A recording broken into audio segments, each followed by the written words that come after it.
नमस्कार, आज है 22 अगस्त दिन सोमवार। वक्त हो गया जी बिजनेस की बहुत ही खास पेशकश इंडिया 360 का। मैं हूं दीपक डोभाल।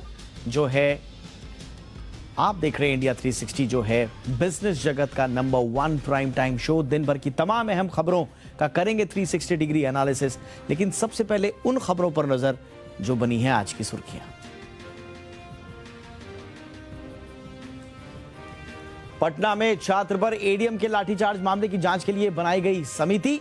शिक्षक भर्ती बहाली की मांग कर रहे छात्रों पर बरसाई गई थी लाठियां। मध्य प्रदेश और राजस्थान में भारी बारिश से बिगड़े हालात। एमपी के कई जिलों में भारी बारिश का नया अलर्ट। सीएम शिवराज का अधिकारियों को अलर्ट पर रहने का निर्देश। सड़कों पर गड्ढों के चलते 2018 से 2020 के बीच गई 5000 लोगों की जान।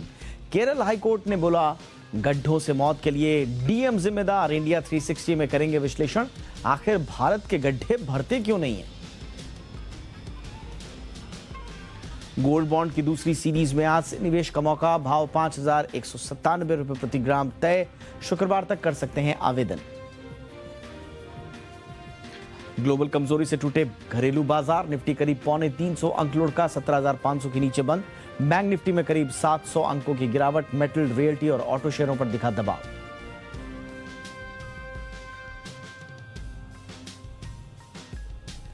तो ये तो रही सुर्खियां। अब सुबह से लेकर शाम तक क्या हुआ पूरे दिन का हाल न्यूज अपडेट में।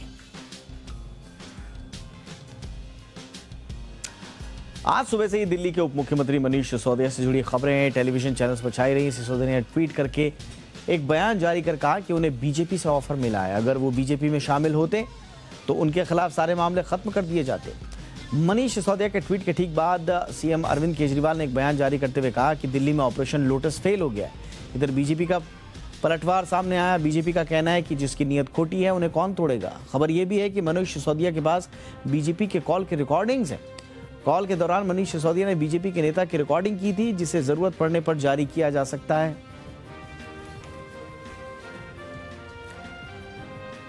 जम्मू कश्मीर से जुड़ी खबर भी आज दिन भर सुर्खियां बनी रही। खबर है कि जम्मू कश्मीर के वोटर लिस्ट में बाकी लोगों के नाम जोड़ने के मुद्दे पर नेशनल कॉन्फ्रेंस के अध्यक्ष फारूक अब्दुल्ला के घर आज सभी विपक्षी पार्टियों की बैठक हुई। इस बैठक में भाग लेने वाले नेताओं ने सर्वसम्मति से गैर जम्मू कश्मीर निवासियों को मतदान के अधिकार का विरोध करने का फैसला किया। अब्दुल्ला ने कहा कि बाहरी लोगों को मतदान के अधिकार का निर्णय पूरी तरह से अस्वीकार्य है। अगर जरूरत पड़ी तो वो इस कदम का विरोध करने के लिए अदालत का दरवाजा भी खटखटाएंगे। इधर एमएसपी की मांग को लेकर जंतर मंतर पर एक बार फिर किसान महापंचायत आंदोलन करने की तैयारी कर रहा है, जिसे देखते हुए दिल्ली की सीमा सुरक्षा आज कड़ी कर दी गई। महापंचायत में शामिल होने के लिए अलग अलग राज्यों से किसानों का जत्था दिल्ली पहुंचा, जिसे देखते हुए गाड़ियों की लगातार चेकिंग की जाती रही।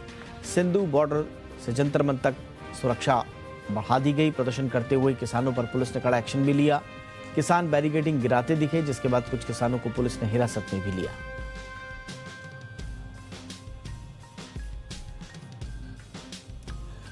कांग्रेस के भारत जोड़ो यात्रा शुरू करने के बाद जब से इसका ऐलान हुआ है तब से इस पर राजनीति भी शुरू हो गई है। इसे लेकर आज दिल्ली के कॉन्स्टिट्यूशन क्लब ऑफ इंडिया में बैठक हुई। इस बैठक में कांग्रेस सांसद राहुल गांधी समेत देश भर के सिविल सोसाइटी के प्रतिनिधियों ने हिस्सा लिया। कांग्रेस 7 सितंबर से भारत जोड़ो यात्रा शुरू करने वाली है। इस यात्रा में शामिल होने के लिए कांग्रेस ने सिविल सोसाइटीज के प्रतिनिधियों को बुलाया। कांग्रेस की ये यात्रा कश्मीर से लेकर कन्याकुमारी तक रहेगी, जिसे सिविल सोसाइटीज के प्रतिनिधियों के साथ विचार विमर्श किया गया।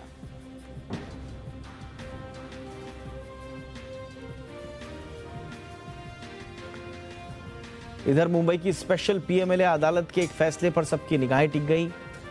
पात्रा चौल भूमि घोटाला मामले में शिवसेना सांसद संजय राउत की न्यायिक हिरासत 5 सितंबर तक बढ़ा दी गई। ईडी ने पात्रा चौल घोटाले में राउत को 31 जुलाई देर रात गिरफ्तार किया था, जिसके बाद स्थानीय कोर्ट ने उन्हें न्यायिक हिरासत में भेज दिया।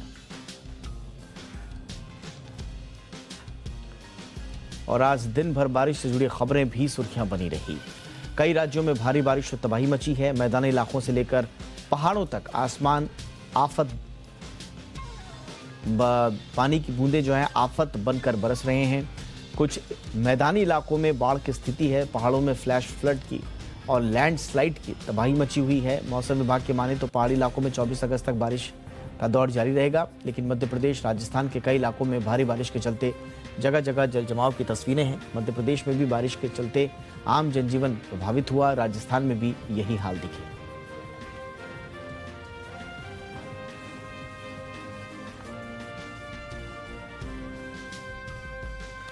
और आइए अब शुरू करते हैं आज की कवर स्टोरीज।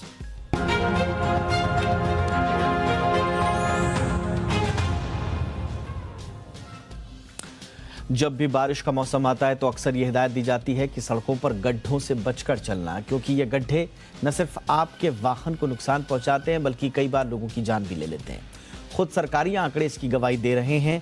सड़क और परिवहन मंत्रालय की तरफ से जारी डेटा के मुताबिक 2018 से 2020 के बीच 5000 लोगों की जान इन गड्ढों की वजह से गई है। डेटा के मुताबिक 2018 में जहां 2015 लोगों की जान गई, वहीं 2019 में 2140 और 2020 में 1471 लोगों की जान गड्ढे की वजह से हुई एक्सीडेंट्स में गई। एनसीआरबी की 2018 की एक रिपोर्ट के मुताबिक देश में सड़क दुर्घटना में जितनी मौतें होती हैं उनमें 5% सिर्फ गड्ढों की वजह से होती हैं। सड़क पर गड्ढों को लेकर कोर्ट भी प्रशासन को लताड़ लगा चुके हैं। केरल हाईकोर्ट ने तो अभी जो ताज़ा अपनी टिप्पणी में हाईवे पर होने वाली दुर्घटना को मानव जनित यानी कि मैन मेड क्राइसिस बताया। केरल हाईकोर्ट ने गड्ढों को लेकर नाराजगी जाहिर करते हुए इसके लिए सीधे तौर पर प्रशासन को जिम्मेदार ठहराया। कोर्ट ने आदेश दिया कि अगले सड़क पर होने वाली जो जितनी भी हादसे हैं उनके लिए जिलाधिकारी को कोर्ट में आकर स्पष्टीकरण देना होगा। ये पहली बार नहीं है जब किसी कोर्ट ने गड्ढों से होने वाली मौत पर तीखी टिप्पणी की हो। पिछले महीने बॉम्बे हाई कोर्ट ने सिविक बॉडीज को सड़कों पर गड्ढों को लेकर लताड़ लगाई थी। अब बॉम्बे हाई कोर्ट ने एक स्पेशल बेंच बनाकर महाराष्ट्र की सड़कों पर गड्ढों की जांच करने का जिम्मा उठाने की बात भी कही है। सुप्रीम कोर्ट ने भी कुछ समय पहले कहा था कि सड़कों पर गड्ढों के कारण आम नागरिकों की जान जाना अस्वीकार्य है, लेकिन आज भी हालात सुधरे नहीं हैं। सरकार की तरफ से जल्द एक ऐप और वेबसाइट लॉन्च करने की तैयारी चल रही है। इनफैक्ट एनएचएआई एक ऑनलाइन व्यवस्था लाने की तैयारी कर रहा है। इसमें गड्ढों को लेकर शिकायत दर्ज करा सकते हैं। केंद्र के स्तर पर सड़कों के लिए बजट आवंटन तो बढ़ा है, लेकिन सड़कों पर गड्ढों की स्थिति जस की तस है। हर साल सैकड़ों लोग गड्ढों की वजह से मारे जा रहे हैं, लेकिन उनके बावजूद हमारे पास कोई ऐसा पुख्ता सिस्टम नहीं है जो इन गड्ढों को भरने में या इससे लोगों की जान बचाने का काम करे। ऑन एन एवरेज 2200-2300 लोग हर साल इन गड्ढों की वजह से मारे जा रहे हैं। सवाल यह है कि एक तरफ हम 2047 तक यानी कि आने वाले 25 सालों में विकसित देश की श्रेणी में खड़ा होने का एक महत्वपूर्ण और बड़ा दूरगामी सपना लेकर चल रहे हैं, दूसरी तरफ हमारी सड़कों के गड्ढे हमारे इन सपनों को खुद में समाहित कर रहे हैं। ये जानलेवा हत्यारे गड्ढे आखिर कब भरेंगे, एक बड़ा सवाल ये भी है कि हमने आज़ादी के 75 साल बाद भी आज तक सड़कों के गड्ढे भरने में कामयाबी हासिल क्यों नहीं की। क्या हमारी सोच में कमी है, राजनीतिक इच्छा शक्ति में कमी है, कहाँ है? आप देखते होंगे हिंदुस्तान की सड़कें दो तरह की दिखाई देती हैं। एक तरफ अचानक से चमचमाती हुई शानदार एक रफ्तार भरता हुआ हाईवे हमें नजर आता है, लेकिन उसके कुछ ही इलाके के बाद जहां पर एक खास इलाका आता है वहां पर यही चमचमाती हुई सड़क गड्ढों में तब्दील हो जाती है। कहा यह जाता है कि स्टेट का कोऑर्डिनेशन नहीं है और ये जो इलाका है ये दूसरी सीमा क्षेत्र में नहीं आता है दूसरे राज्य के, लिहाजा ये स्थितियां देखने को मिलती हैं। तो कुल मिलाकर ये जो दो तरह की तस्वीरें हमें दिखती हैं, एक तरफ चमचमाती हुई सड़कें और दूसरी तरफ जान लेते हुए गड्ढे, ये दो तस्वीरें हमें कब तक देखने को मिलेंगे? और 2047 तक जो विकसित भारत का सपना हमने बनाकर चलने की कोशिश की है, उनकी राह में ये बड़े बड़े गड्ढे कब तक रोड़ा बनते रहेंगे? और इस पर चर्चा के लिए इस वक्त हमारे साथ बेहद खास मेहमान जुड़ चुके हैं। एनएचएआई के पूर्व चेयरमैन राघव चंद्रा सर हमारे साथ जुड़ चुके हैं। चंद्रा सर, आपका बहुत बहुत स्वागत है। सर, दो चीज़ें हैं, एक तो सड़क और परिवहन मंत्रालय के जो डेटा हैं, ऑन एन एवरेज 2300 के आसपास पर ईयर गड्ढों की वजह से जाने जा रही हैं। और दूसरी तरफ केरल हाईकोर्ट की टिप्पणी है जिसमें कहा गया है कि अब डीएम को जिम्मेदारी लेनी होगी और बाकायदा इंस्ट्रक्शंस दिए गए हैं कोर्ट की तरफ से। हालांकि ये तल्ख रवैया कोर्ट की तरफ से पहली बार नहीं है, लेकिन आज इन दोनों खबरों को सड़कों पर होने वाले गड्ढों के लिहाज से आप किस तरह से देखते हैं? गड्ढों का होना एक बहुत ही गंभीर मामला है और पॉटहोल्स की वजह से लोगों की जानें जाती हैं, एक्सीडेंट्स होते हैं, सड़कों पर दुर्घटनाएं जो हो रही हैं उसकी वजह से लाखों लोग सालाना मरते हैं। कितने लोग पॉटहोल्स के अकेले की वजह से मरते हैं वो अलग स्टेटिस्टिक है, जैसा कि आपने खुद बताया है। बट ये कुल मिलाकर एक बहुत ही गंभीर मामला है और मामला केवल कुछ दिनों का नहीं है, ये हर साल उत्पन्न होता है, हर साल इस पर हम लोग चर्चा करते हैं। लेकिन विशेषतः चर्चा इसकी बरसात के दिनों में होती है, मानसून के सीज़न में, क्योंकि उस समय जो गड्ढे होते हैं वो ज़्यादा ग्लेयरिंग हो जाते हैं और सड़कें जल्दी से रप्चर हो जाती हैं बारिश के प्रभाव में, क्योंकि बारिश और बिट्यूमेन का दोनों का 36 का आंकड़ा है और जैसी बारिश होती है वैसी बिट्यूमेन की ओपनिंग्स जहाँ जहाँ वीकनेसेस होती हैं सड़क में वहाँ खुलना शुरू हो जाती हैं, पॉटहोल्स हो जाते हैं। पॉटहोल्स कई महीनों तक सुधारते नहीं हैं और उसकी वजह से ये दर्दनाक, कष्टनाक, दुर्घटनानाक स्थिति निर्मित होती है, जिसका एक हमको त्वरित और लॉन्ग टर्म उपचार अवश्य करना चाहिए। उपचार क्या होगा सर? आपने लीड किया है एनएचएआई जैसी बड़ी महत्वपूर्ण संस्था को। प्रॉब्लम कहाँ आती है? गड्ढे होना एक अलग बात है और गड्ढे बने रहना वो अलग बात है। मेरा ख्याल है कि गड्ढे होने की वजह से जान नहीं जा रही है, गड्ढे जो बने रहते हैं वो रिपेयर नहीं होते हैं, वो लगातार उनकी मौजूदगी जानलेवा साबित होती है। ये एक बड़ा इश्यू है। तो प्रॉब्लम कहां पर है सर? जी देखिए, जहां तक नेशनल हाईवेज अथॉरिटी का सवाल है, नेशनल हाईवेज अथॉरिटी का काम जिस स्तर का है वहां पर पॉटहोल्स और गड्ढों की गुंजाइश अमूमन नहीं रहती। दिक्कत वहां पर है जहां पर पुरानी सड़कें हैं जिनको एनएचएआई टेक ओवर कर रहा है उनको अपग्रेड करने के लिए। तो वहां आज परंपरागत तौर पर पिछले 2-3 साल से अभी भी सड़क की क्वालिटी इतनी गिर चुकी है कि उसमें आज की तारीख में गड्ढे हैं। एनएचएआई उन गड्ढों को भी भरने के लिए प्रयासरत रहती है और उसके पास फॉर्मूला रहता है जिससे कि वो रोड के टेम्पररी और उसके अपग्रेडेशन के लिए जब तक परमानेंट सड़क पर काम ना हो जाए तब तक के लिए भी काम करती है। लेकिन पूरा जो पॉटहोल्स का जो विषय है उसको कई लेवल्स पर देखना चाहिए। एक है तुरंत स्टॉप गैप अरेंजमेंट। तो स्टॉप गैप अरेंजमेंट के लिए हमारे पास होना चाहिए कि आज की तारीख में जहां भी पॉटहोल हो उसको लोकल एजेंसी, म्यूनिसिपल कॉरपोरेशन या जो भी सड़क पीडब्ल्यूडी की एजेंसी है उसको वहां पर M40 ग्रेड, मतलब जो कंक्रीट मिक्सचर है वो कम से कम मिनिमम M40 ग्रेड के पेवर स्टोन से उसको ढक देना चाहिए।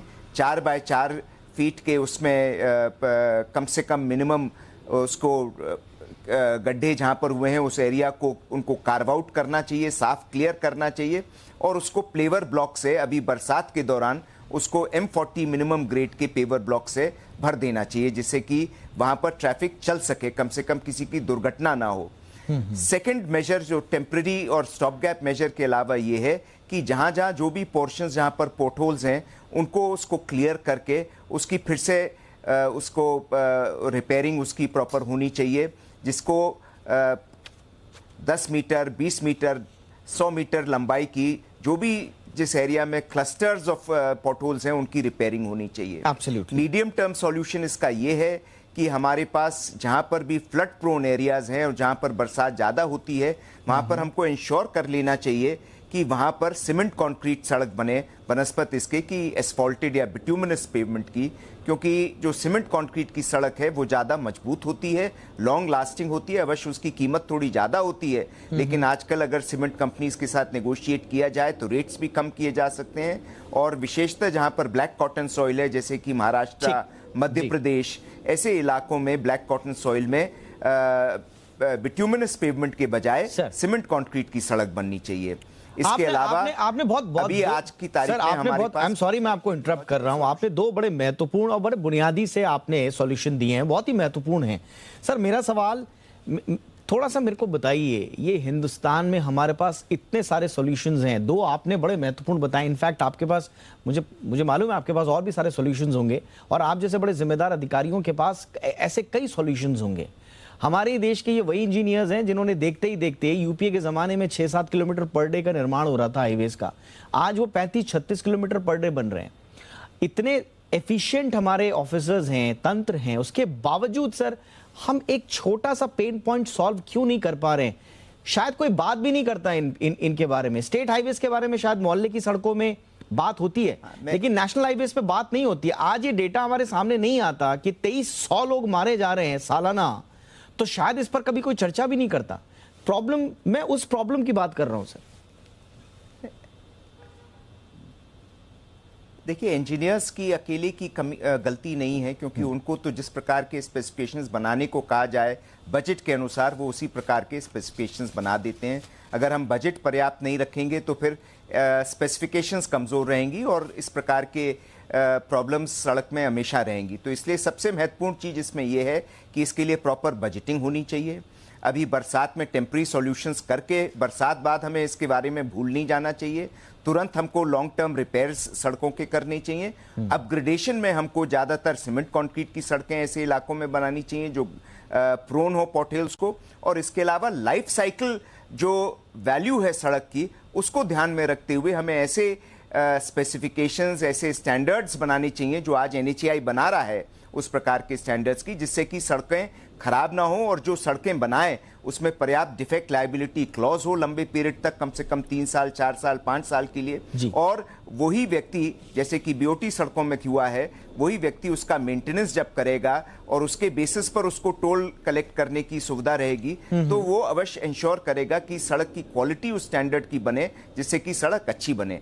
जहां तक शहरों की सड़कों का सवाल है, जो NHAI नहीं देखता, वो म्यूनिसिपल कॉरपोरेशंस को बहुत सतर्क होना पड़ेगा। सबसे बड़ा आज जो हमारे समय जो डिफेक्ट है कि म्यूनिसिपल कॉरपोरेशंस बहुत इफेक्टिवली इन पॉटहोल्स की रिपेयर की नहीं देखती। पॉटहोल्स तो अलग है, आप सड़कों की क्वालिटी देखें और सड़कों की लेवल देखें, कई जगह आपको दिखेंगी, जैसे ऑल इंडिया इंस्टीट्यूट के चौराहे पर आपको दिखता है, कई जगह गड्ढे इस प्रकार के हैं जिनको अभी अभी भरना शुरू किया है, जबकि ये एक साल तक गड्ढे और उस प्रकार के पॉटहोल्स तो नहीं थे, लेकिन रेचिंग्स थी, डिस्टर्ब्ड और हंग्री सरफेस था जिसको रिपेयर कर देना चाहिए था। अगर उसको टाइम से नहीं रिपेयर किया गया तो वो अल्टीमेटली पॉटहोल्स में निर्मित होगा, क्योंकि जिस बहुत स्टैंडर्ड हेवीनेस का ट्रैफिक जा रहा है। बिल्कुल आपने बहुत सही बात आपने कही है, एग्जैक्टली किस तरह से दिखाई देती है, और इन पॉटहोल्स का निर्माण कैसे होता है, रातों रात नहीं बनते, कोई ना कोई कारण होते हैं। बिल्कुल आपने सही उन कारणों का वो किया। मैं सर एक सवाल आपसे पूछना चाह रहा था, अगले 25 साल में हम विकसित होना चाह रहे हैं, मुझे बताइए ये जो कोऑर्डिनेशन है या मॉनिटरिंग है गड्ढों की, इसमें प्रॉब्लम क्या है?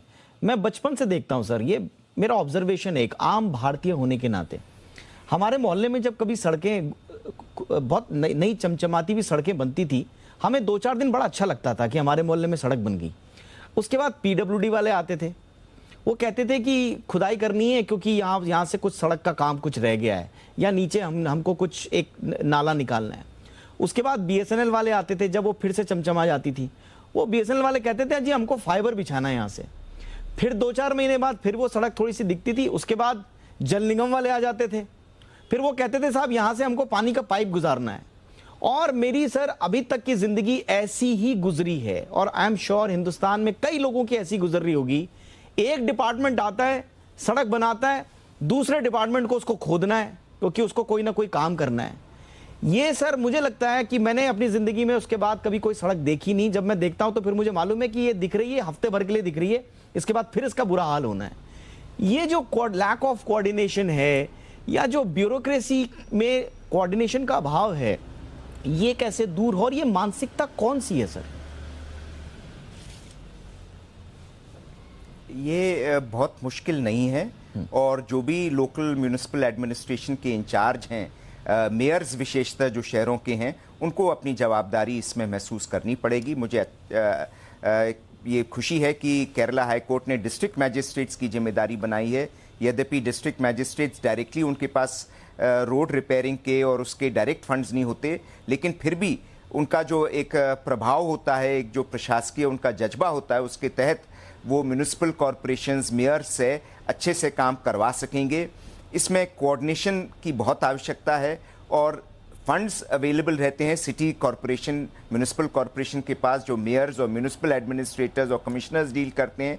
लेकिन अगर कलेक्टर्स, डिस्ट्रिक्ट मैजिस्ट्रेट्स को जिम्मा दिया गया तो अवश्य वो उनको सार्थक और उनको कामयाब बना पाएंगे, क्योंकि डिस्ट्रिक्ट मैजिस्ट्रेट्स का परंपरागत रोल कोऑर्डिनेशन का है, जिसको धीरे धीरे करके अन्य एजेंसीज आगे आती जा रही हैं और इसलिए डीएम पीछे हटता जा रहा है। लेकिन अगर कोर्ट आदेश कर रही है तो अवश्य डीएम्स, आप देखेंगे केरला में कहीं भी पॉट होल्स नहीं रह जाएंगे। मुझे पूरा इत्मीनान है कि डिस्ट्रिक्ट मैजिस्ट्रेट वो शक्ति है जो उन पॉट होल्स को सबको डिस्ट्रिक्ट्स में ठीक करा लेगी। और म्यूनिसिपल कॉरपोरेशंस और मेयर्स से मेरा अनुरोध होगा कि वो इसमें पूरा अपना सपोर्ट दें और पूरे मेहनत से और जज्बे के साथ इसको पूरा करें। ये कोई इम्पॉसिबल टास्क नहीं है, बहुत सरल टास्क है। हर शहर के पॉट होल्स हमेशा ठीक हो सकते हैं, सड़कें चमचमा के रह सकती हैं। ना बजट की कमी है, ना कुछ कमी है। बेसिक कमी हमारी प्लानिंग और स्पिरिट की है। जो एक जज्बा, जो एक लगन होनी चाहिए, जो एक निष्ठा होनी चाहिए, वो नहीं है। और इसमें ना किसी में एक एजेंसी को दोष दूंगा, ये कलेक्टिव रिस्पॉन्सिबिलिटी है हमारे प्रशासन की।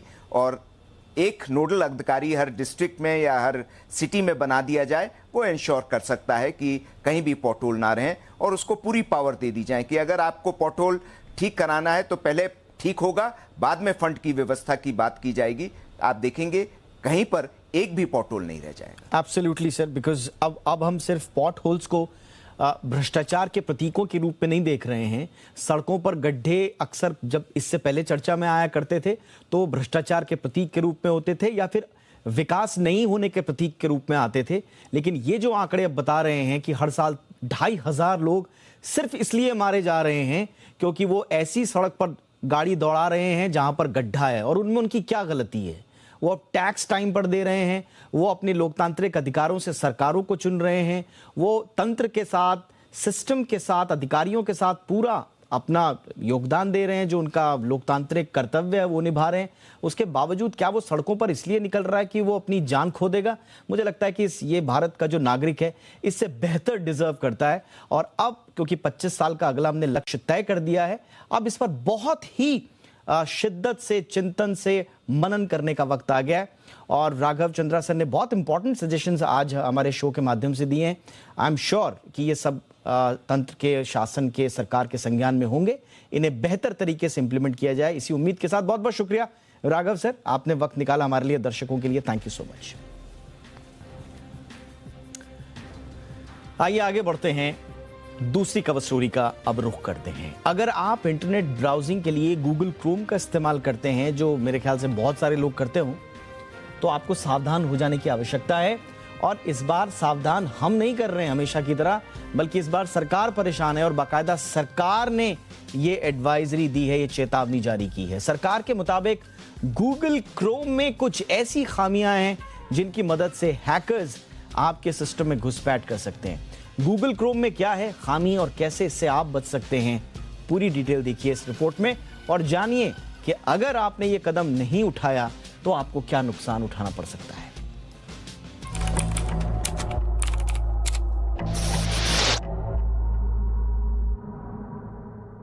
इंटरनेट ब्राउजिंग के लिए गूगल क्रोम काफी फेमस ब्राउजर है। विंडोज यूजर हूं चाहे मैक इस्तेमाल करने वाले, लगभग सभी लोग गूगल क्रोम का इस्तेमाल करते हैं। ऐसे में अगर आप भी क्रोम ब्राउजर इस्तेमाल कर रहे हैं तो आपको सतर्क होने की जरूरत है। दरअसल भारत सरकार की agency Indian computer emergency response team यानी सर्टिन ने यूजर्स के लिए चेतावनी जारी की है।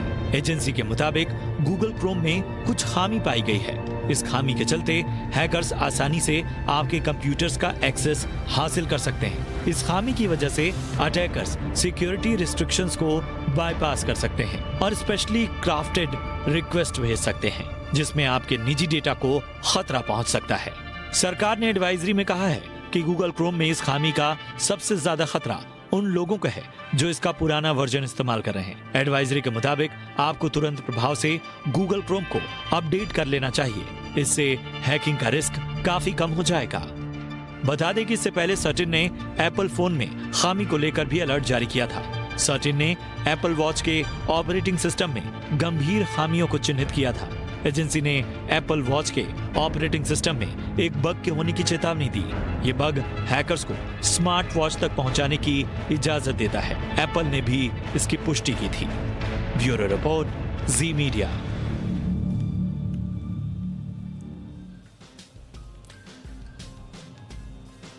कुछ दिन पहले एक चर्चा शुरू हुई और ये चर्चा थी यूपीआई से जुड़ी हुई। क्या आने वाले दिनों में यूपीआई के जरिए लेन देन पर चार्ज लगने वाला है?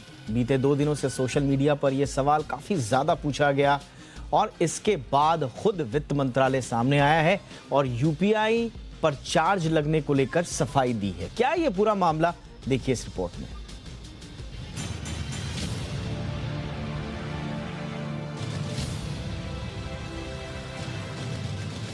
यूपीआई के जरिए आज भारत में छोटे से छोटा और बड़े से बड़ा लेन देन हो रहा है। इस बीच सोशल मीडिया पर कुछ दिनों से यूपीआई पर चार्ज लगने के मैसेज वायरल हो रहे हैं। सोशल मीडिया पर दावा किया जा रहा है कि सरकार यूपीआई ट्रांजैक्शन पर शुल्क वसूलने वाली है। यूपीआई ट्रांजैक्शन पर चार्जेस लगने की खबर से आम लोगों के बीच खलबली मच गई है। सोशल मीडिया पर चार्जेस को लेकर चर्चा होने लगी है। ऐसे में वित्त मंत्रालय ने सामने आकर खुद सच्चाई बताई। वित्त मंत्रालय ने एक ट्वीट कर इस सवाल का जवाब दिया। वित्त मंत्रालय ने अपने ट्वीट में कहा कि यूपीआई सार्वजनिक डिजिटल हित की चीज है। इससे आम जनता को और प्रोडक्टिविटी के लेवल पर अच्छी सुविधा मिलती है और ये इकोनॉमी के लिए फायदेमंद है। ऐसे में यूपीआई सेवाओं पर शुल्क वसूलने को लेकर सरकार में किसी तरह का विचार विमर्श नहीं हो रहा है। जहां तक सर्विस प्रोवाइडर्स की लागत वसूलने की बात है तो उसे अन्य तरीकों से पूरा करना होगा। यूपीआई पर चार्ज वसूलने की चर्चा तब शुरू हुई जब आरबीआई ने अपने डिस्कशन पेपर में कहा कि यूपीआई भी आईएमपीएस की तरह है। ऐसे में इस पर भी फंड ट्रांसफर करने के लिए चार्ज वसूला जा सकता है। लेकिन अब सरकार ने साफ कर दिया है कि यूपीआई लेन देन पर आपको किसी भी तरह का चार्ज नहीं देना होगा। यूपीआई के जरिए देश में काफी ट्रांजैक्शंस होते हैं। जुलाई में 6.28 अरब यूपीआई ट्रांजैक्शन हुए। सरकार भी यूपीआई को बढ़ावा देने में जुटी हुई है। जनवरी 2020 में सरकार ने यूपीआई के लिए जीरो चार्ज फ्रेमवर्क जारी किया था, यानी कि इससे फंड ट्रांसफर के लिए किसी भी तरह का चार्ज नहीं लगेगा। ब्यूरो रिपोर्ट, जी मीडिया। गोल्ड बॉन्ड की दूसरी सीरीज आज से खुल गई है। शुक्रवार तक आप आवेदन दे सकते हैं। इश्यू प्राइस 5,197 रुपए प्रति ग्राम है, लेकिन ऑनलाइन खरीदारी पर 50 रुपए की छूट मिलेगी। ज्यादा जानकारी के लिए इस वक्त मेरे साथ जुड़ चुके हैं हमारे commodity editor Mrityunjay Kumar Jha. Over to you Mrityunjay, बताइए।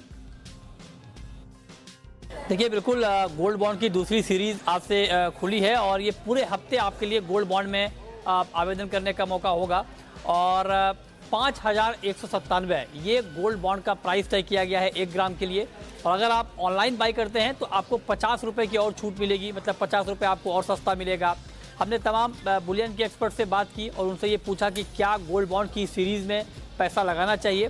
तो एक्सपर्ट का एक मत है इस पर कि बिल्कुल इस सीरीज़ में पैसा लगाएं, क्योंकि ये लॉन्ग टर्म का इन्वेस्टमेंट है। इस पर 2.5% का आपको इंटरेस्ट मिलता है और 8 साल के लिए ये लॉक इन पीरियड है। तो मतलब ये कि 8 साल में आपको 20% का इंटरेस्ट तो पक्का मिलेगा, इसकी गारंटी होगी। इसके अलावा जो गोल्ड के दाम बढ़ेंगे उसका फ़ायदा आपको अलग से मिलेगा। तो ये बहुत ही आसान इन्वेस्टमेंट है और मिनिमम आप 1 ग्राम में इन्वेस्टमेंट कर सकते हैं।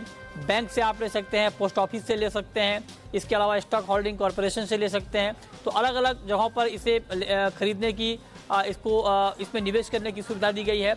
और जानकारों का मानना है कि चूंकि गोल्ड कभी भी आपको निराश नहीं करता है, बेशक रिटर्न की रफ्तार थोड़ी कम हो, लेकिन ओवरऑल अगर 8 साल का आपका लंबा पीरियड रहेगा तो गोल्ड के दाम भी बढ़ेंगे इस दौरान और आपको 2.5% का ब्याज भी मिलेगा। तो इस पूरे हफ्ते आप गोल्ड बॉन्ड में आवेदन कर सकते हैं और ये आपके लिए निवेश का एक अच्छा मौका बन सकता है। और अब इंडिया 360 की खास पेशकश, मामला क्या है।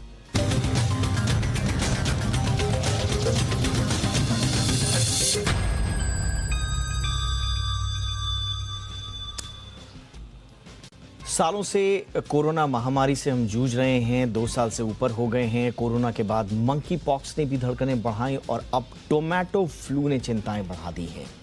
बच्चों को होने वाली ये बीमारी भारत में दस्तक दे चुकी है। क्या है ये टोमेटो फ्लू? क्या है इसके लक्षण? इससे बचने के क्या क्या उपाय हैं और कितना बड़ा खतरा है ये भारत पर या नहीं है? समझिए पूरा मामला इस रिपोर्ट में।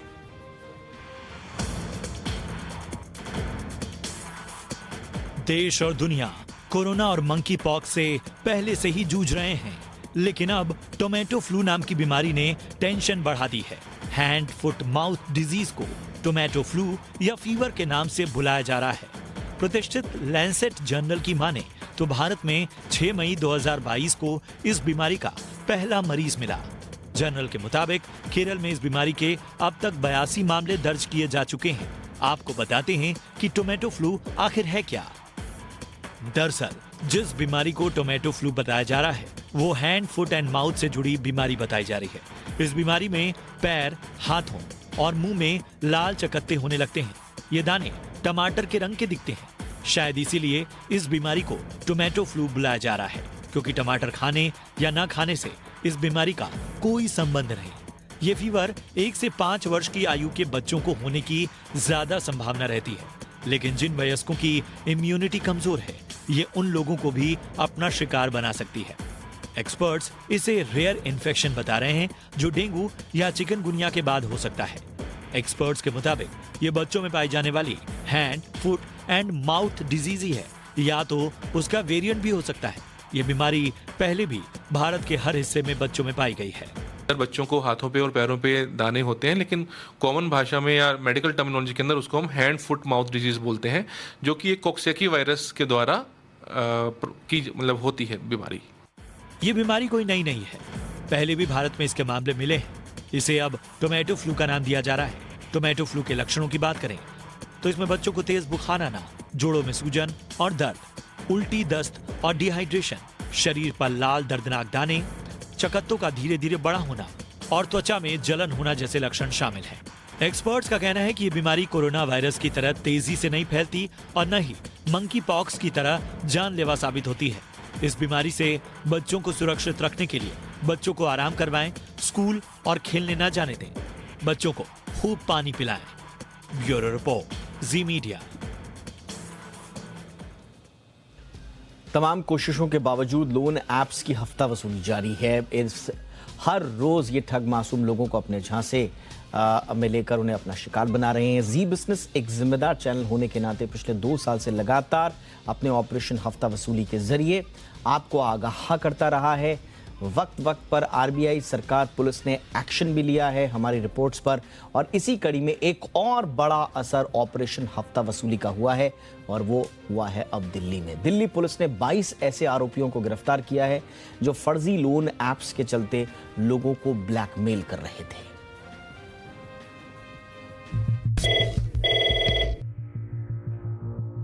जी बिजनेस की मुहिम ऑपरेशन हफ्ता वसूली का असर जारी है। हम आपके सामने हाजिर हैं ऑपरेशन हफ्ता वसूली लेकर।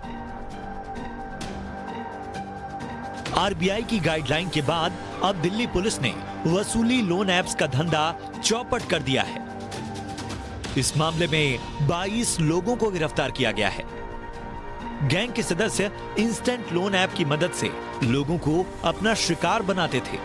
यही नहीं, ऐप के जरिए लोगों का पर्सनल डेटा भी चोरी कर लेते थे, जिसकी मदद से पैसों की वसूली के लिए ब्लैकमेल किया जाता था। ट्राई कुछ भी नहीं चलेगा, 1 हफ्ते के अंदर पेमेंट नहीं होगा तो तुम्हारा बजेगा बैंक। दिल्ली पुलिस के मुताबिक 100 से ज्यादा मोबाइल ऐप ऐसे हैं जिनकी मदद से ये काम किया जा रहा है। ये भी दावा किया जा रहा है कि 2000 से 5000 करोड़ रुपए का ये फ्रॉड है। फर्जी लोन ऐप के जरिए उन लोगों को निशाना बनाया जाता है जिन्हें कम रकम लोन के तौर पर लेनी है। यूजर्स को पैन कार्ड की मदद से केवाईसी की प्रक्रिया पूरी करनी होती थी। महज चंद मिनटों में लोन अमाउंट ट्रांसफर कर दिया जाता है। बस यहीं से शुरू होता है ब्लैकमेलिंग का खेल। ऐप के जरिए यूजर्स का पूरा डेटा चाइनीज सर्वर पर अपलोड कर दिया जाता है। अमूमन जिन यूजर्स को 5 से 10 हजार की जरूरत होती है उनसे लाख रुपए तक वसूले जाते हैं। अगर कोई यूजर पैसे नहीं देता है तो उसकी फोटो मॉर्फ कर अश्लील वीडियो बना दिया जाता है। वीडियो को सबसे पहले यूजर को भेजा जाता है। इसके बावजूद पैसे नहीं मिलते हैं तो यूजर के मोबाइल में मौजूद कॉन्टैक्ट वालों को ये अश्लील वीडियो भेज दिया जाता है। इंटरनेट पर वायरल कर देने की धमकी दी जाती है। torturing us like and help. Next option for us is to die. यहाँ छोटे लोन देने वाली कंपनियों की गुंडागर्दी लॉकडाउन के सभी नियमों और निर्देशों की धज्जियां उड़ा रही है। फर्जी इंस्टेंट लोन ऐप के जरिए ब्लैकमेल होने वाले ऐसे कई केस सामने आए हैं जिसमें पीड़ित ने सुसाइड कर लिया है। ऐसा ही चर्चित केस मुंबई से सामने आया, जहां संदीप कोरगांवकर ने लोन स्कैमर्स की धमकियों और उत्पीड़न से परेशान होकर आत्महत्या कर ली थी। हैदराबाद में भी इसी तरह आत्महत्या के मामले रिपोर्ट हुए थे और देश में ऐसे दर्जनों मामले सामने आ चुके हैं। दिल्ली पुलिस की माने तो इन ऐप्स के जरिए रोजाना 1 करोड़ से ज्यादा की ब्लैकमेलिंग की जाती थी। बाद में इस पैसे को हवाला और क्रिप्टो करेंसी की मदद से चीन भेजा जा रहा था। कोरोना काल के दौरान ऐसे फर्जी लोन ऐप की बाढ़ सी आ जाने के बाद जी बिजनेस ने भी अपना ऑपरेशन हफ्ता वसूली शुरू किया था। अप्रैल 2020 में हमारी ये मुहिम शुरू हुई थी। हमने बताया कि कैसे ये ऐप्स लोगों की मजबूरी देखकर महंगे कर्ज बांट रहे हैं। कोरोना में रोजी रोटी गंवा चुके लोग कैसे इनके जाल में फंस रहे हैं। हमारी मुहिम का असर ये रहा कि दिसंबर 2020 में आरबीआई हरकत में आई और लोगों को फर्जी लोन ऐप्स को लेकर आगाह किया। लेकिन फर्जी लोन ऐप वालों की करतूत इसके बावजूद जारी रही। जी बिजनेस भी कहां रुकने वाला था। वो डाल थे तो हम भी पात। हमने अपनी मुहिम में और तेजी लाई। जालसाज फर्जी लोन ऐप वालों की नाक में दम कर दिया। आरबीआई और सरकार तक अपनी आवाज बुलंद की। जनवरी 2021 में आरबीआई ने वर्किंग ग्रुप का गठन किया। आखिरकार नवंबर 2021 को आरबीआई की वर्किंग ग्रुप ने अपनी रिपोर्ट जारी की, जिसमें खुलासा हुआ कि 600 से भी ज्यादा ऐसे ऐप लोगों को चूना लगाने में जुटे हुए हैं। बात लोकसभा में उठी और 15 दिसंबर 2021 को सरकार ने बताया कि 27 लोन ऐप पर रोक लगाई गई। जी बिजनेस की मुहिम के बाद आरबीआई, सरकार और पुलिस ने मिलकर इन लोन ऐप्स पर शिकंजा कसना शुरू किया और हमने भी अपनी इस तरह की केसेस की रिपोर्टिंग और उस पर विश्लेषण जारी रखा। देश भर में पड़े छापों में कई लोगों की गिरफ्तारियां हुई। रेलवे और मुंबई पुलिस ने भी नेपाल और चीन कनेक्शन का भंडाफोड़ किया और आखिरकार 10 अगस्त को आरबीआई ने इंस्टेंट लोन ऐप से जुड़ी फाइनल गाइडलाइंस जारी कर ऐसे फर्जी वसूलीबाज ऐप्स के ताबूत में आखिरी कील ठोक डाली। ब्यूरो रिपोर्ट, जी बिजनेस। मिजोरम के मुख्यमंत्री की बेटी ने बदसलूकी की सारी हदें पार कर दी हैं। जिस जरा सी बात पर डॉक्टर को थप्पड़ मार दिया, आईएमए ने इस घटने पर तीखा विरोध जताया है। इस बीच मुख्यमंत्री पिता ने अपनी बेटी की इस हरकत पर माफी मांग ली है।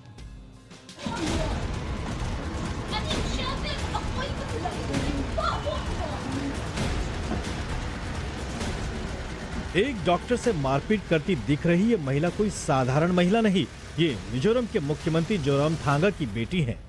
आखिर इसने एक डॉक्टर पर हाथ क्यों उठाया?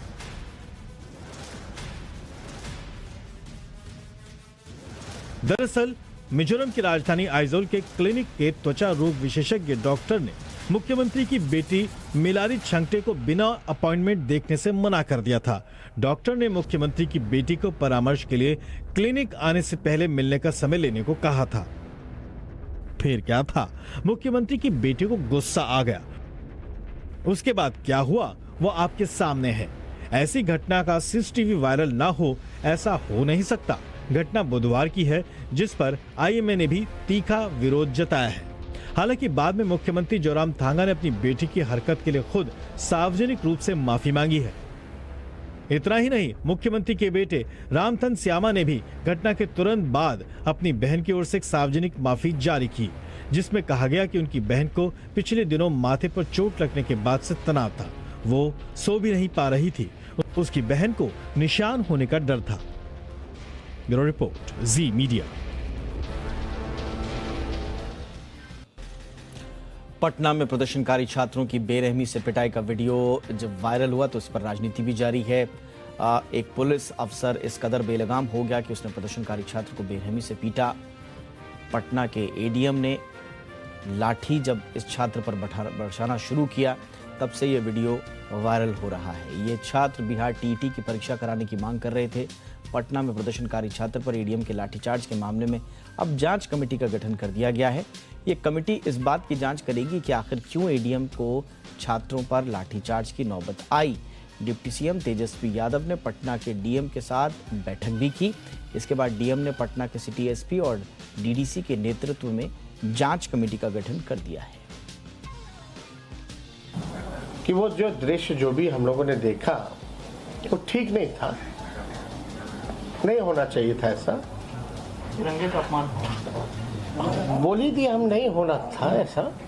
तो अब तो जांच कमेटी बनी ना गई है, जांच कमेटी बन गई है, कितना शीघ्र कार्रवाई की गई। पत्रकारों के साथ भी उन्होंने मारपीट की भाई सारी चीजें अब हम तो सब कुछ देखे हैं, ऐसा व्यवहार नहीं हो करना चाहिए था।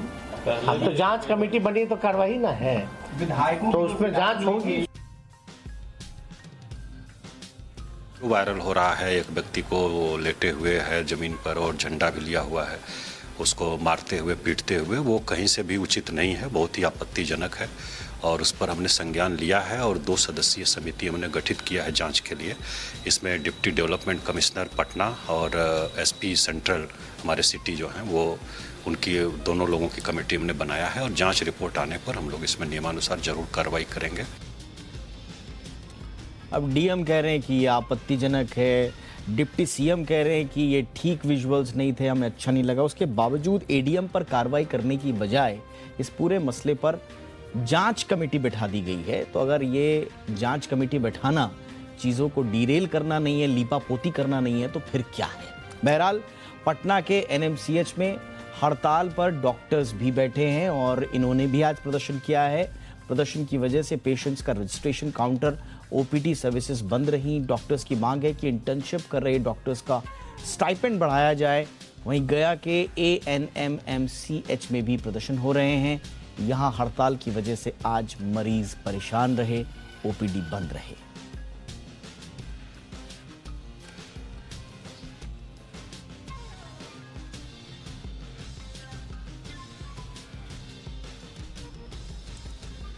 आइए अब बात बाजार की कर लेते हैं। कारोबारी हफ्ते के पहले दिन आज बाजार भारी गिरावट के साथ बंद हुए हैं। सेंसेक्स 872 अंकों की गिरावट के साथ 58,773 के लेवल पर बंद हुए। निफ्टी 268 अंक टूटा, 17,490 के स्तर पर बंद हुआ।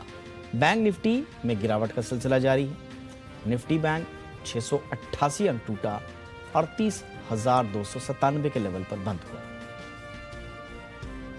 पूरा एक्शन आज दिन भर का कैसा रहा बता रहे हैं आशीष चतुर्वेदी। देखिए, लगातार दूसरे दिन बाजार में जो है गिरावट देखने को मिली और आज की गिरावट के साथ 17,500 का जो अहम स्तर है वो भी टूटता हुआ नजर आया। निफ्टी बैंक में भी अगर आप देखें तो दिन के दौरान गिरावट देखने को मिली। निफ्टी 500 जो कि ब्रॉडर मार्केट्स का सूचकांक है, यहाँ पर भी अगर आप देखें तो दिन के दौरान 1.5% से ज्यादा का कट देखने को मिला। स्मॉल कैप 150 हो, दोनों ही इंडाइसेस में अगर आप देखें तो गिरावट यहाँ पर साफ देखने को मिली। निफ्टी के लूजर्स पहले एक बार देख लेते हैं। टाटा स्टील में देखिए 4.5% का कट यहाँ पर देखने को मिला। ग्लोबल मार्केट्स की जो कमजोरी थी इसका असर सीधे तौर पर बाजार पर हावी होते हुए नजर आया। और मेटल स्टॉक्स में देखिए काफी बड़ी गिरावट यहाँ पर देखने को मिली। एशियन पेंट 4% लौट का, टाटा मोटर्स 3.5%, साथ में अगर आप देखें तो जेएसडब्ल्यू स्टील यहाँ पर भी कमजोर ब्रोकरेज हाउस की रिपोर्ट का जो असर रहा, 3.5% का कट यहाँ पर भी रहा। इसके अलावा ब्रॉडर मार्केट्स में देखें तो एक तरफा तेजी के बाद जुबलेंट फूडवर्क्स यहाँ पर मुनाफा वसूली देखने को मिली, 6% का कट रहा। Hatsun Agro 5.5%, PB fintech, GNFC यहाँ पर भी करीब 5% की गिरावट देखने को मिली। इसके अलावा अगर आप देखें तो वरुण बेवरेजेस यहाँ पर दिन के दौरान 7% की बड़ी गिरावट है। ट्रेंड ये भी स्टॉक ऐसा था जो लगातार अपनी लाइफ हाइस पर ट्रेड कर रहा था, लेकिन आज बाजार की गिरावट में देखें तो यहाँ पर भी करीब 6% की गिरावट देखने को मिली। जीएनएफसी के बारे में मैंने आपको बताया। इसके अलावा चंबल फर्टिलाइजर यहाँ पर बढ़िया गिरावट का रुझान देखने को मिला। सीमेंट स्टॉक शुरुआती सत्र में मजबूत थे, लेकिन अंबुजा सीमेंट में देखें तो दिन के दौरान 3.5% की गिरावट देखने को मिली। इंटरेस्टिंग था सिर्फ एक FMCG पैक। बाकी सभी सेक्टोरियल इंडाइसेस में अगर आप देखें तो दिन के दौरान गिरावट रही, लेकिन FMCG पैक ऐसा रहा जहां पर थोड़े बहुत गेन जो हैं बरकरार देखने को मिले। इनफैक्ट काफ़ी सारे स्टॉक्स ने कुछ नए हाइज भी अटेम्प्ट किए। मिसाल के तौर पर ITC को देखें, अच्छी तेज़ी यहाँ पर 1% के गेंस रहे। हालांकि बाजार की गिरावट के साथ थोड़ा प्रेशर यहाँ पर भी देखने को मिला। टाटा कंज्यूमर 1% की तेज़ी, नेस्ले में थोड़ी बहुत खरीदारी देखने को मिली है। कोल इंडिया यहाँ पर भी माइनर गेंस थे। कोल इंडिया आधे % की तेज़ी, लेकिन दिन के निचले स्तर से देखें तो रिकवरी ठीक ठाक थी।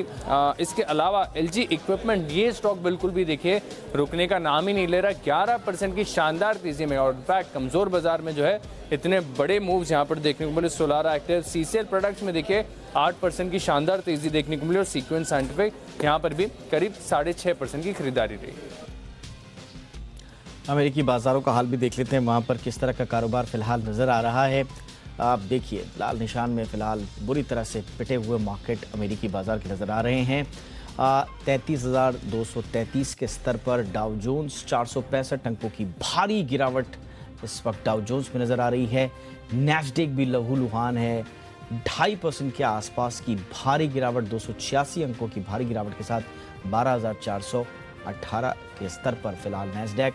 और S&P में भी 1.5% से ऊपर की गिरावट, 71 अंकों की गिरावट के साथ 4,156 के स्तर पर फिलहाल S&P कारोबार करता हुआ नजर आ रहा है।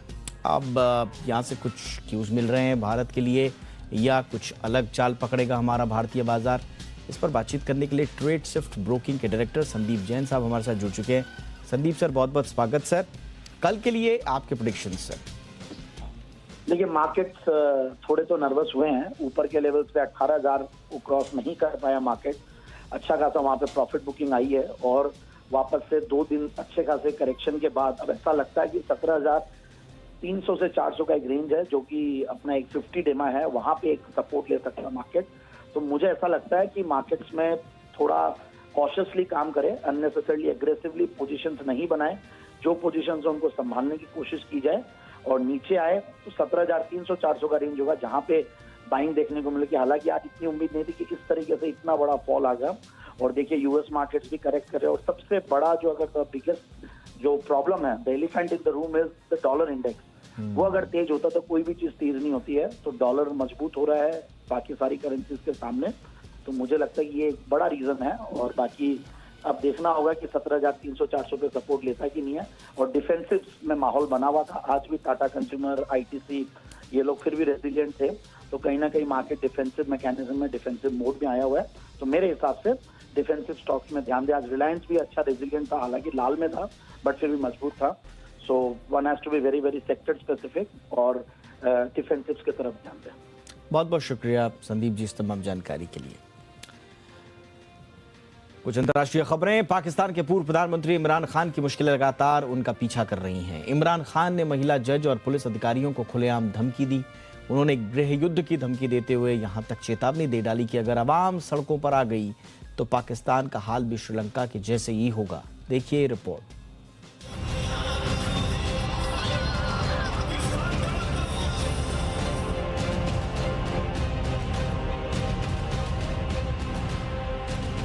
इमरान के घर की बत्ती गुल। इमरान पर आतंकवाद का केस दर्ज। इमरान की गिरफ्तारी के आदेश जारी। पाकिस्तान के पूर्व प्रधानमंत्री इमरान खान की मुश्किलें कम होने का नाम नहीं ले रही। दरअसल इमरान खान ने अपनी पार्टी के एक नेता की गिरफ्तारी को लेकर जज और पुलिस अधिकारियों को खुलेआम धमकी दे डाली। इस मामले में इमरान खान के खिलाफ इस्लामाबाद के मारगुला पुलिस स्टेशन में आतंकवाद रोधी अधिनियम के तहत FIR दर्ज की गई, जिसके बाद उनके घर के बाहर सड़क को ब्लॉक कर दिया गया और बिजली भी काट दी गई। इमरान खान लगातार पाकिस्तान सरकार और सेना के खिलाफ जमकर हल्ला बोल रहे हैं। न्यूट्रल है या नहीं है बताया हमें, और अगर नहीं है तो क्यों इस मुल्क को इतना नुकसान पहुंचा रहे हैं? अगर इन लोगों के साथ आपने खड़ा होना तो क्या आपका ख्याल है कि जो कौम 30 साल से इनको चोर समझती है, वो क्योंकि आज आप इनके साथ खड़े हो, वो इनको पाक कर देगी, वो मान जाएगी कि ये नहीं चोर नहीं है। आपको भी नुकसान पहुंच रहा है। उन्होंने पाकिस्तान में गृह युद्ध की धमकी देते हुए कहा कि पाकिस्तान का हाल भी श्रीलंका जैसा ही होगा। इमरान खान का आरोप है कि पाकिस्तान का चुनाव आयोग हर फैसला उनकी पार्टी के खिलाफ दे रहा है। इमरान खान को सेक्शन 7 के एंटी टेररिज्म एक्ट के तहत केस दर्ज किया गया है। इमरान खान की टीवी पर लाइव स्पीच पहले ही बैन हो चुकी है। इमरान खान भारत की विदेश नीति के लगातार तारीफ कर रहे हैं। ब्यूरो रिपोर्ट, जी मीडिया। पाकिस्तान के खैबर पख्तूनख्वा प्रांत में सिख लड़की दीना कौर को किडनैप कर उसका जबरदस्ती निकाह कर दिया गया। इतना ही नहीं, सिख लड़की का निकाह करवाने से पहले उसका धर्म परिवर्तन किया गया। परिवार ने जब इंसाफ के लिए पुलिस से मदद मांगी तो पुलिस अधिकारियों ने उनकी शिकायत लेने से मना कर दिया। इस बीच बीजेपी नेता मनजिंदर सिंह सिरसा ने इस पूरे घटनाक्रम की निंदा करते हुए कहा कि पाकिस्तान में मानवाधिकारों का जबरदस्त उल्लंघन चल रहा है।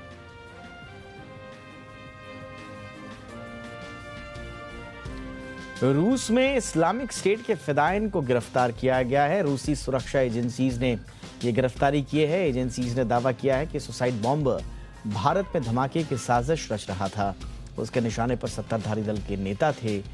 एफएसबी ने आतंकी का एक वीडियो भी जारी किया है। इस वीडियो में आतंकी भारत से बदला लेने की बात कह रहा है। अमेरिका और दक्षिण कोरिया ने बड़े पैमाने पर संयुक्त सैन्य अभ्यास शुरू कर दिया है। उत्तर कोरिया की बढ़ती परमाणु धमकी के बीच दोनों देशों ने कदम उठाया है और इसे अपनी सुरक्षा मजबूत करने की कवायद के तौर पर पेश किया है। ये पिछले कुछ वर्षों में दोनों देशों का सबसे बड़ा संयुक्त सैन्य अभ्यास है। ये सैन्य अभ्यास दक्षिण कोरिया में 1 सितंबर तक जारी रहेंगे। इसमें विमानों, युद्धक जहाजों, टैंकों और हजारों सैनिकों के साथ अभ्यास किया जाएगा।